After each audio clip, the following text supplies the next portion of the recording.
Hey, Holly here. Before we dive into this week's episode, I wanted to share some information with you about some workshops that we're running. Here at H2R Product Science, we love to teach workshops, both public workshops, private workshops at companies, and even an online workshop for people who can't come to see us in person. If you're interested in learning how to identify the right products and features to build and how to develop the support to do so with the product science method, come and join us. You can learn more at h2rproductscience.com/workshops.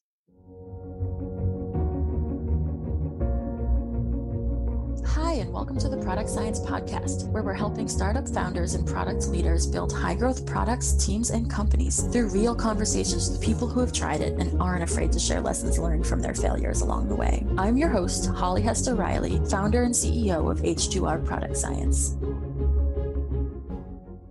This week on the Product Science Podcast, I'm excited to share a conversation with JJ Rorie. JJ is faculty at Johns Hopkins University, teaching undergraduate and graduate level product management courses. She is the author of IMMUTABLE, 5 Truths of Great Product Managers, and is Chief Executive Officer of Great Product Management. JJ is a sought-after speaker, advisor, trainer, and coach, having worked with some of the world's largest companies, and she also hosts the podcast Product Voices. Welcome, JJ.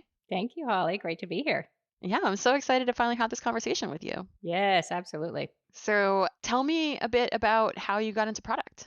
Yeah, so my first foray into product management is kind of funny. Like a lot of people, I just kind of happened into it, found myself into it. So I was working, this has been close to 15, 16, 17 years ago, a long time, working at a law firm in Fort Lauderdale, Florida in marketing.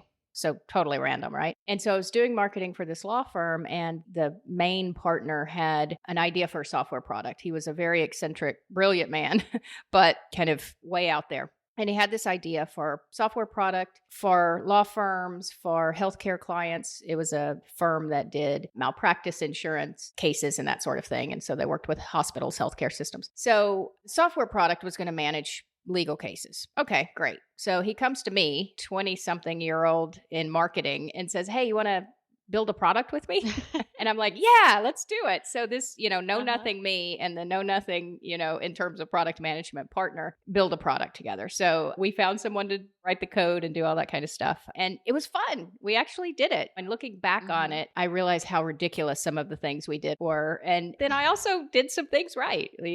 I got voice of customer. I didn't call it that, but, went out and talked to people. So it was fun. So from there, I realized that, hey, this is cool. I didn't even at the point know there was this profession called product management. But after that, kind of got into formal product manager roles, learned the craft, and took it from there. But yeah, it was kind of fun to realize that you could build something and have fun at it. What were some of the mistakes that you made that you're now like, gosh, I would tell myself not to do that? Yeah, well, it was, first of all, we tried to define everything up front. And so it took us like a year to just, again, write requirements. I didn't call it that because I didn't know it was that, or user stories or whatever. And we tried to do the most ridiculous things. It was so old school and wrong.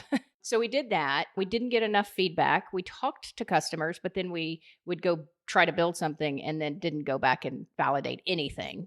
So we had no idea what we were doing there. We didn't have a clue about competitive research and market research and pricing and how we did all of that. So we just threw things at the wall. And the fun part was we built something, which, wasn't that great because of all of those reasons I just mentioned. But then we would jump on his private plane and go talk to hospitals all over the country. So oh, wow. Again, for a 20-something-year-old marketing person who had no clue what she was doing, it was a fun experience. Yeah, it sounds fun. It just wasn't the best product, but it was fun to look back on it and think it was kind of interesting to do it that way because we had the beginner's mind, and then you can point out of all of the silly things that we did too. So it's cool to look back at that. Absolutely. That's interesting. So I had a similar, first experience with my first startup that I was a part of where there's a lot of things that it's like, gosh, nowadays I would just be like, you need a coach. Yeah. What were you doing?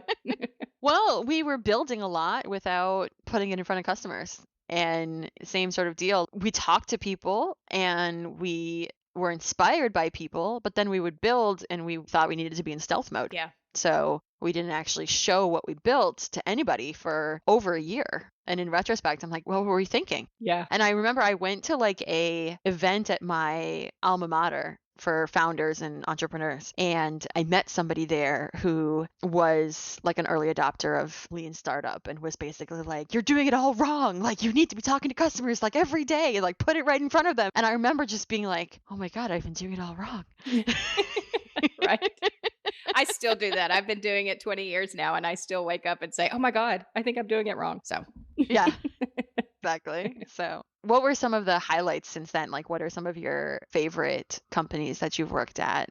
Yeah. So from there, I kind of went into a real product manager role, as I said. And that was at a company called First Data, which is a big global payment processor, now called Fiserv, because they merged with Fiserv, I don't know, several years ago. And so now they're under the Fiserv brand. But I really learned the craft there. Mm-hmm. And so, again, this was in the early 2000s-ish, 2006, 2007, 2008, something like that. And so, it was still a little in tech years. That was, 100 years ago. And so, Yeah. it was still a little bureaucratic, and the processes we used were what we would call now out of date. But at the time, it was a great place to learn the craft. You've got some really smart people. You've got passionate people. And the payment space at that point was a really interesting, evolving space. And so we had some really innovative things, and like mobile payments was not a thing back then. And so we were working on that and doing some really fun stuff. And so that's where I kind of learned the craft and moved up and ended up leading a global product team there. And from there, had a startup for a while, moved around, did some consulting, then went and led product at the American Hospital Association, which was a totally different environment. So kind of services based and membership based organization. We had some data products, we had some media products. And so really got to learn a lot about different types of products and different types of industries, if you will, and user bases in that role. And then been consulting and advising for now, 5 or 6 years at least. And that's been amazing because I've gotten to see numerous industries, everything from logistics and travel to pure software to military equipment and kind of everything in between. And so it's been interesting to see the various cultures of product teams depending on the product and the industry, and also some of the processes, some of the ways that they focus in different ways depending on what they're building. Yeah, I'm sure there's a lot of gems in there. I'd love to go back to one of the earlier things you said there was about a global product team at First Data. Mm-hmm. Tell me more about that. What was that team structure like? Yeah, so we were the product team building data and analytics products for the financial services side of the business. So if you think of a kind of a consumer payment, you've got the retail or wherever you're buying something, and then the bank or whoever owns your card, right, or issued your card. And so we were in the business unit on financial services, so we worked with banks a lot. And so the products that we built were basically a byproduct of all of that payment data, all that consumer behavior data. And so we would build loyalty and marketing products. We would build fraud products and risk products to make sure that whoever was using that payment vehicle was actually the person who was supposed to be. So really kind of cool products that we built. And we were structured somewhat traditionally. We had North America. We actually had Latin America as well. And so we had folks in an APAC, of course. And so we had folks all over the world. And again, not quite the same as it is today because there weren't all the technologies of the remote world. Now, of course, they existed, and we all obviously had lots of virtual meetings, but we had meetings at times where the folks were calling in on a conference call, like literally on a conference call. And then we would have some video meetings as well. But those weren't the same as today. You didn't just click a button and jump on a video call. Now, again, I'm not 1,000 years old, so it wasn't that bad, but it was not today.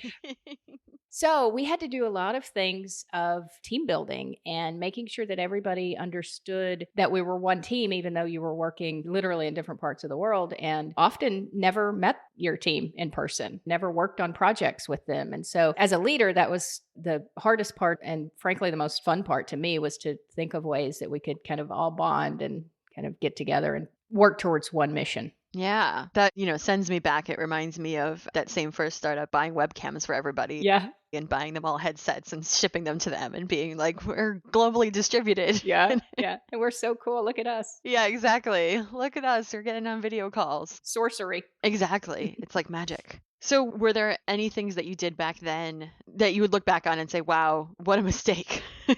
Yeah. So there was one big project we were working on, and it was under my team, but because it was such a big visible product, I was actually leading it. So I was kind of the product manager on this project in addition to being the leader of the team. And it was this idea to take all of the data from all of these payments that we processed. And so again, we at that time processed like $1 trillion a year of transactions. I mean, just a ton, billions, literally billions of payment transactions. And so as you can imagine, there's a lot of interesting data there. There's a lot of interesting consumer behavior data. And so the idea was to take all of that data and combine it and use it for things to show certain behaviors and to help banks and others understand how they could better serve their customers, right? Well, it's a great idea and we ran with it. It was the kind of quintessential, hey, this is awesome light bulb moment. Let's just start building or at least start organizing. And so we built decks and we did research and we did all of the stuff. We literally resourced a team and I mean, just did a ton of internal work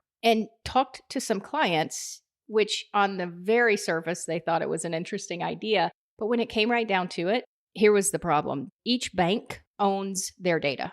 First Data did not own the data. It was the bank's data. It was the customer's data. And so they had to agree legally to combine their data with other banks' data. Well, nobody's going to do that for legal reasons, for competitive reasons. And that's a big hurdle. It ended the whole project, basically. Yeah. And so it's like you look back on that and you're like, how did you not ask that first or figure that out first, right? Before you start jumping in on this exciting, shiny object. And so looking back, that's one of the learnings that I've taken is that, okay, look, yes, you don't have to be a negative Nelly and always look at the things that can go wrong. That's one of the problems that we do is we always kind of jump in, or at least some people jump in and say, no, that can't work. Let's move to something else. Right. But you should look at the realistic hurdles. Yes. Right? Is this feasible or not? Probably not. Let's move on to something else. And so it's funny now, but it's like, how? How did you not do this? I mean, because there were a lot of leaders and a lot of smart people thinking this is a great idea. Let's do it.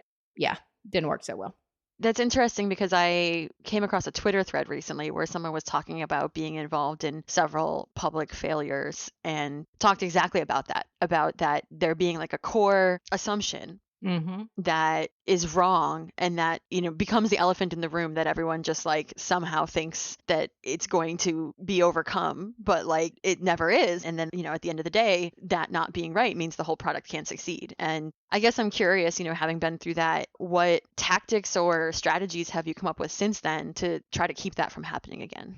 Yeah. So you're exactly right. It's assumption. It's the assumptions that we're making. And we work on assumptions in product management. That's just how it is. We make predictions and there are very few things that are absolutely set in stone and kind of black and white true. And so it's all about mapping your assumptions and naming those assumptions and not taking anything for granted. And so that example is huge assumption is that each of the banks are going to share their payment data in a way that allows this to happen. The fact that we just brushed over that assumption and didn't talk about it and didn't kind of dig into it was the death of that project. So every assumption, big and small, map those out from the beginning. I've got something that I call a hypothesis canvas that I use that allows us to name those hypotheses or assumptions. And then as we're going through our research, literally document what proves it and disproves it.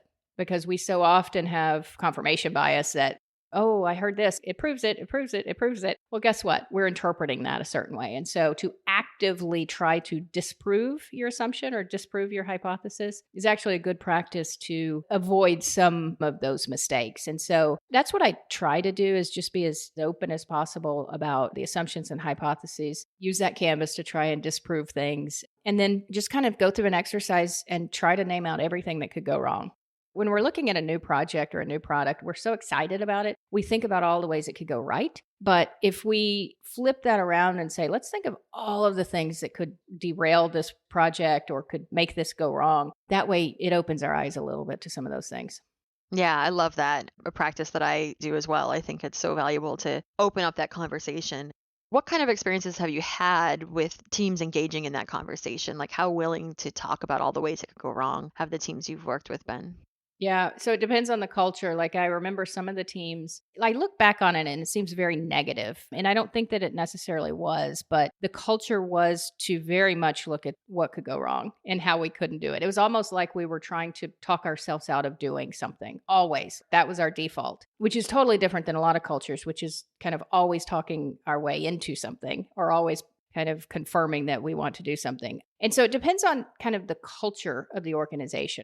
Like this will never work or this could never possibly fail. probably somewhere in between there. And so the teams that are more on the this could never work actually ended up identifying some of those risks earlier, right, in the process. And so, yes, you had to sometimes, as a product manager or product leader, you had to use your influence skills and your communication skills to get them over the negative hump once we decided that it was something to go forward with, because then you've got to excite them, people who are kind of naturally negative and are looking at the bad side. But from a risk perspective, it actually really helped to identify some of those. And then I've worked with teams, both on my own teams and then as an advisor, that they have a really hard time identifying what could go wrong. And I find that very interesting because, again, they're just so positive, which is a great thing in theory, but you really have to force them to think of all of the things that could go wrong. And so the best way that I've found is to have a cross-functional team. So don't just have a few product managers, or don't just have you as a product manager and a few engineers. Have marketing folks and finance folks and sales if you've got a sales group, and engineers and various parts of the engineering group if possible. And even a few product managers that aren't necessarily working on this product, but they have adjacent roles and they can see perspectives, or they have perspectives that may bring something in. So cross-functional teams are usually the way that, regardless of the culture of the organization, you can actually bring some things to light if you've got different perspectives. Yeah, it's so important to have those different perspectives in the room. And in particular, one thing that struck me with what you just said is about bringing in other product managers who might be in adjacent areas. I've seen a lot of organizations where product managers themselves end up pretty siloed from each other, and everyone's running really hard and they barely have time to stop and help each other. And I guess I'm curious to hear from you about, is that something you've encountered as well? And how have you gotten over that? How did you get those product managers to come and be a part of those risk discussions? Yeah. So again, every product manager, just like you said, is just kind of running their own show. And so they don't often have the time to take their heads up out of that to do something. And so it depends, or it helps a lot if the leadership is kind of setting the stage for that. And so a couple of things that I did as a leader, I don't think I really had the foresight to do it as a product manager. But once I became a leader and kind of realized that these things were important, number one, I always made sure that we as a team spent time together. And so whether it was weekly product team meetings or what have you, where we all talked about what we were doing. Because again, literally some projects and some work streams are completely blind to other product managers. And so during those meetings, we would talk about the projects, the work that we were doing, and very intentionally try to find ways that they mapped to each other, or there were learnings from one product manager to the other. Oh, that happened to you? Yeah, that happened to me on my last release, and this is what we did about it. And so, very intentionally set up those cross product manager conversations. But in terms of actually being involved in other projects, again, as a leader, I tried to encourage that and say a product manager is not going to be in another product manager's entire work stream. But if they're having some upfront design sessions, or they're having some upfront risk assumption sessions, pulling someone in and encouraging a product manager to ask another product manager to come in and sit and provide feedback, that's what I always did as a leader. So what I would suggest is, even if you're not a leader, you're listening and you're a product manager, just ask. Just ask if somebody can do that and try to set that up. You can kind of amend the culture of your team by literally just asking someone to do something differently. They'll show that it works, and they'll frankly enjoy it, because as a product manager, they kind of like getting out of their day-to-day world for a minute and having the ability to just think about other things and provide perspective. So even if you're not a leader that can do it from the top down, as a product manager, you can always just ask your peers and create that kind of environment on your own. Yeah, absolutely. And I think that's a really valuable point, that as a product manager, you don't have to wait for your product leader to make things happen. You can go out and make things happen even where you're at. Exactly. And one of the things I encourage all the teams that I work with is to create this community of product managers. And even if it's not something formal, if the 20 product managers that work in that company want to set up a monthly lunch and learn or a coffee or whatever it is, just do it. Just talk about a book, or talk about a podcast, or talk about your projects or whatever, and just do it. Those product managers in your community are bevy of wisdom, and we all should learn from each other. Yeah, absolutely. Hey, so I'm going to interrupt us here for our first ever sponsor. It's Product Board, a software for product managers. I'm going to share throughout the season different conversations that I've had with product managers at Product Board, so you can hear a bit about how they handle product discovery, road mapping, product strategy, and more.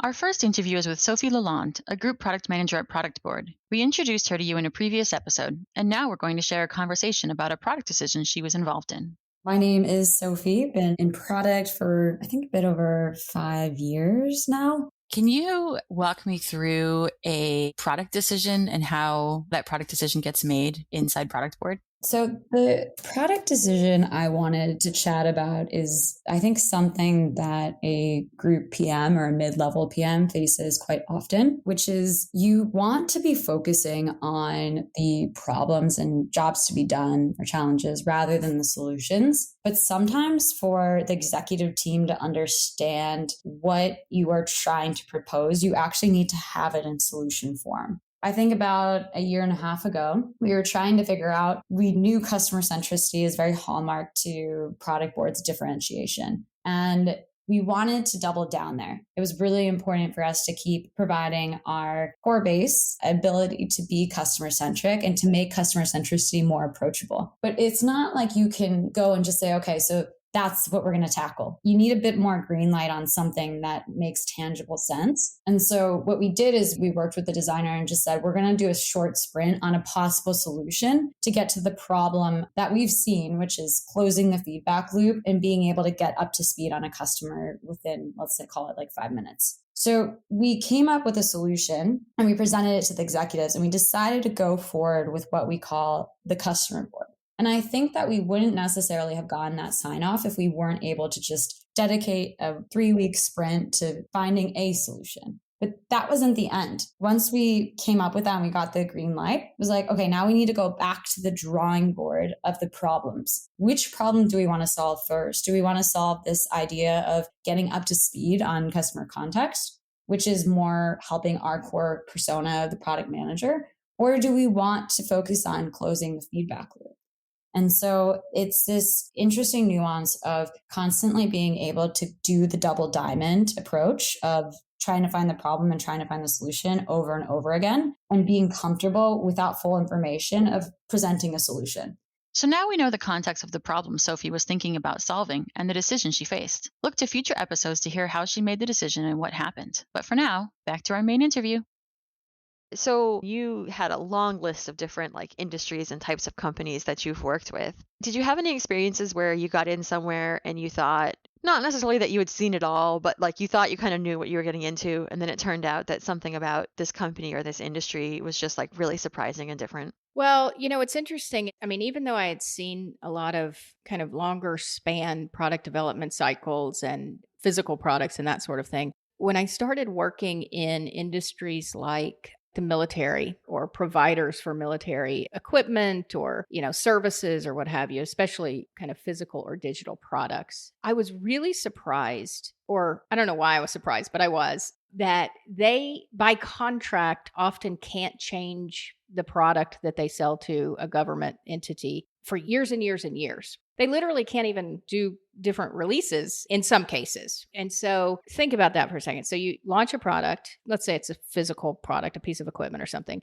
and you can't do a new version over the next 2 years. You've signed a contract with a government entity and they can't change anything about it, which is so fascinating. Now, this, of course, is not for every product out there, but a lot of products are that way. And so what that means is, number one, you probably as a product manager got about, 6 to 10 clients, period, ever. And you're never going to have more than that because those are the governments, those are the military, those are your markets, which is really interesting and totally different than some consumer software product, for example. So the other thing is, what does that mean for innovation and what we think about as improving our products? And so it's kind of always finding services around it, or it's finding net new products. And so that was a very interesting dynamic. And it, of course, it's just one niche market, but it's very interesting to think about that because we as product managers don't think about putting something out and not touching it for 10 years and literally not being able to touch it for 10 years. And so that one was a really interesting kind of learning for me. And so what we had to do as product teams and coaching them was to think about all the other ways that we could add value to that customer in addition to that. And so they had to be really good at understanding customer problems and all of the nuances around the problem because you obviously could get complacent if you were in that environment. And so we tried to avoid that. So that one was a really interesting, eye-opening experience. Yeah, that makes me think back to one of my own early experiences was I studied chemical engineering and I worked as an environmental engineer, and I worked for the city of New York, and we had a big software project, and just watching that whole process of how the government contracts a private company to build software and how the format of government contracting dictated essentially a waterfall process, and it was shit. Yeah. And I just remember being like, oh, this is really a crash course in what not to do. Right. But like you said, it was dictated that way. If you're going to do business with that entity, you have to do it that way, or some model that looks like that. And it's just interesting. And it's not what we tend to think about modern product management today, but there's still a lot of those pockets out there. Yeah, absolutely. There's a lot of organizations that have those kinds of constraints. And I think I have occasionally come across someone from the Agile or Lean community who's working with governments and trying to innovate in the process of the contract itself so that there can be Lean and Agile. And that's sort of a whole area that I think a lot of us just like don't pay attention to. Yeah, absolutely. To give another example, I have this, I'm sure the same conversations that you have with folks, which is a lot of product managers and a lot of people who want to be better in their products, like executives, et cetera. They think Agile is the only way to go. And first of all, Agile is huge and convoluted, and we all need to improve it in our own organization. But the truth is, there are some situations where a more heavy due diligence is needed. It doesn't mean that the whole process has to be old school waterfall, but medical devices, for example, medical devices have to be approved. The design has to be approved by the FDA in the US or other regulatory body, depending on the country you're in. And so once that design is finalized and approved, the team's not going to go back and iterate on that, because if they do, they've got to go back into the approval process, which can take years. And so there's a point where, depending on the risk of the situation and what you're building, there's a point where true iterative ongoing changes of a product, it's just not feasible. And so I try to get people to understand that, sure, if you're building just a purely software product, go for it, do your thing. But a lot of folks aren't building those types of products, and there's still a world out there that needs a little bit more due diligence and a little bit more de-risking, even while trying to use some of the concepts of Agile, Lean, et cetera. Yeah, absolutely. What about, I guess, within different company types? Like, have you found there were times where you, I don't know if it was went to a really big company from being in small ones or vice versa, but like where the structure of the company itself was surprising and constraining? You know, I think the big companies tend to be more constrained by processes and approvals and that sort of thing. Of course, that's a generalization, but I think it generally holds true. You know, there's just more at stake. And so, ironically, there's really less at stake if you look at product line versus their entire company, whereas a startup, literally the entire company is at stake. But in their minds, there's more at stake. They think they have to be more buttoned up and they have to have more diligence around their processes. And even if it's Agile. And so I think that a lot of times I'll do training or advising with big company and there's hundreds of product managers, and that's awesome that they've got that kind of infrastructure, but it makes it harder for everybody to have consistency around their thought process and the consistency around the way they're doing things. And so one product manager, one product team does things one way and another does it a completely different way. Now, there's nothing wrong with that on its surface. If the inconsistencies are the elements you're vetting ideas against, prioritizing against, making decisions on, then sometimes you kind of get convoluted. And so the complexities of big organizations, I think, still impacts product management and the way that they can succeed. On the other end, I work with like startups, and their issue, again, generalizing, but a lot of times startups' issues is that you've got a CEO or founder group who have a vision. And there's not really a need or the desire to have product folks then create their own vision. And so the disconnect there, or the difficulty there, is having product folks who by nature are problem solvers, are critical thinkers, curious beings, just kind of be executors and taskmasters of somebody else's vision. And so you tend to have a more free-flowing culture in startups, which is helpful, but at the end of the day, the work often is very kind of task driven and just executing on somebody else's vision. And that's not always the best environment for product managers. So it's just interesting to be able to go into both sizes of companies and see the difference. And I think both of them can learn from each other, big companies and small companies, but it's hard to make yourself embed those learnings in an environment that doesn't look like a giant company, for example, or a startup. You hear lots of big companies say, we're going to carve off this little group and they're going to be a startup within our big company. Well, that's a start, but it doesn't always work that way. Yeah, absolutely. That's a whole nother topic, I think. But one thing that I'm thinking about as I'm talking to you is I can see behind you your book, and I want to know more about how you came to write a book. Awesome. Yeah, thank you. So the book's called Immutable, 5 Truths of Great Product Managers. And I actually went through several iterations of what the book was going to end up being about. And at first I thought it would be about all kind of front-end customer discovery. And then I realized that there are a lot of people that do that and do it really well and have some amazing content out there. And honestly, that problem didn't need to be solved, in my opinion. And I didn't think I was the person to solve it, which I think is a good product lesson. Does your customer problem exist? Are there alternatives out there that are better than what you could position yourself at? And so then actually interesting talking about the kind of different industries. One of the ideas for a book was to differentiate kind of software versus non-software product. I still think there's a gap in content there, but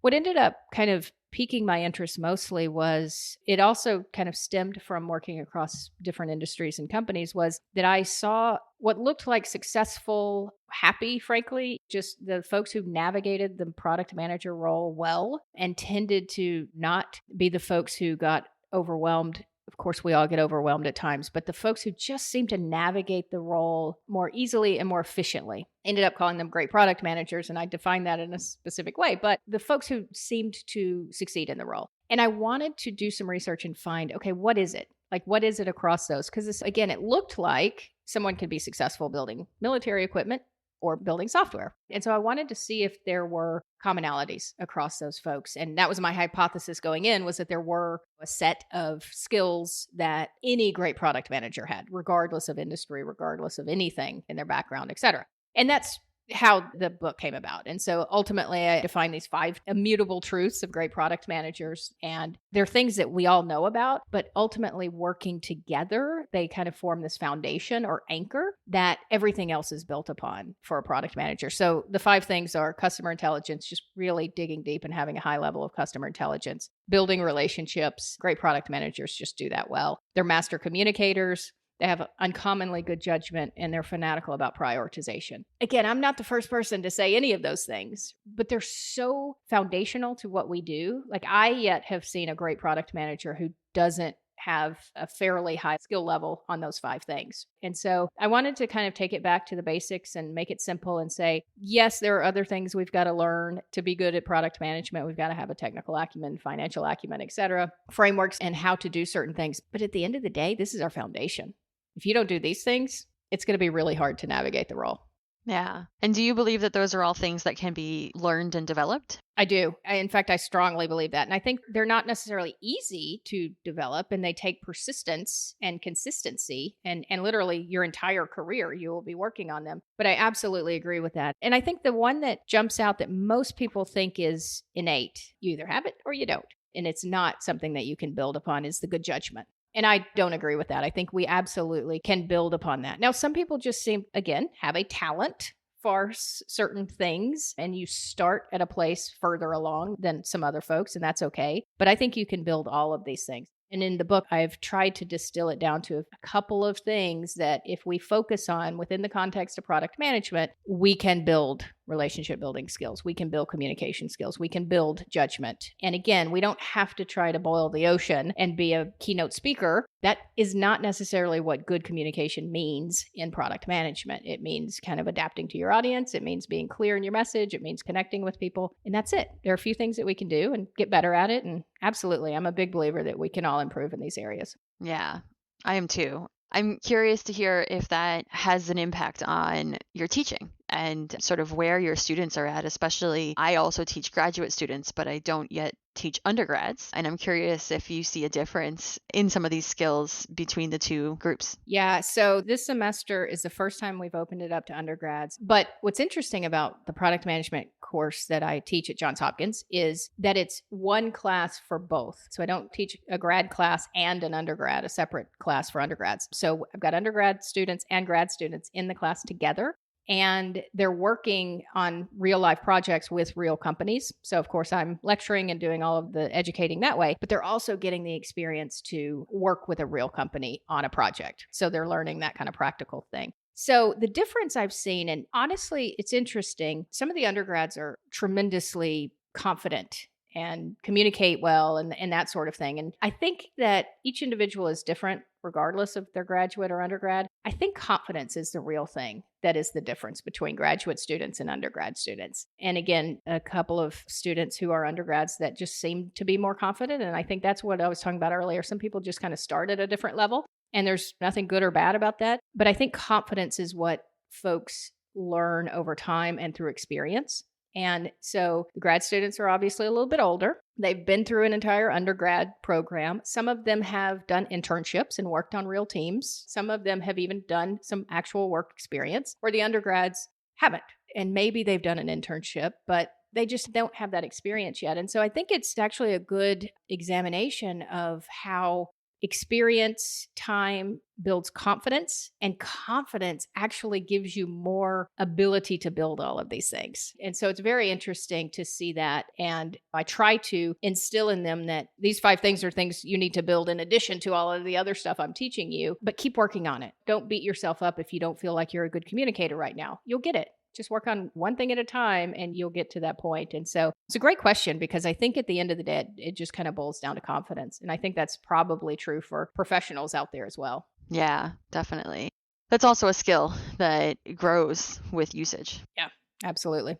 And tell me more about your own podcast. What is the sort of mission of your podcast? Yeah. So the podcast is called Product Voices, and you've been on it. So thank you. And this is the first year. It started in 2022. And so now we're kind of almost at the end of 2022. And we've got, I think, 40 episodes out there. And so it's a fairly new podcast, but wanted to create just a forum for people to come talk about product, but more specifically share resources. So at the end of virtually every episode, I'll ask the guest what resources they've used to learn product management and or the specific topic we're talking about. And then we'll share those resources on productvoices.com in show notes and that sort of thing. And, again, it's just one more vehicle for folks to learn from others, because I think product management is such an ongoing learning thing. We never stop that education. And so I really just wanted to create a forum where we could have casual conversations about some topic and then share resources with each other that can maybe help along the way. Yeah, I love that very much. And it was great fun being on your podcast. So. Well, you were an inspiration. So I was excited to have you on, because I've always loved your work and your content. So I loved having you on, and I'm really pumped about being here. Yay. I'm really glad. Yeah. So what do you spend most of your time doing today? Is it mostly teaching, or are you doing other stuff as well? It's mostly corporate work. So I teach a couple of classes, and they're virtual classes now. I don't go to Baltimore, which is where Johns Hopkins is. I don't live in Baltimore. So last semester I went to Baltimore and had in-person classes every week. And that was a little difficult logistically, just being a part-time professor. So now I do all my classes virtually, and usually corporate work. I'm spending more time on that. It's again, going in and doing advising, facilitation, and some training and that sort of thing. And I spend quite a bit of time teaching and then mentoring the students. So I'm kind of the faculty advisor on the product management club at Johns Hopkins. So I spend a lot of time with students there. So I think if you really kind of boiled it down, a lot of my time is coaching and mentoring, whether it's someone already in the corporate world or students trying to get into the corporate world. Yeah, that's awesome. I mean, I love doing those things as well. So I'm happy for you that you get to spend a lot of time doing that. It's very cool. And I love that you do it as well. We share that, because I don't think there are a lot of programs out there right now that have product management courses. So I love that we both have the opportunity to teach folks that way. Yeah. And it's exciting to see more and more of them popping up around the country. Yes, definitely.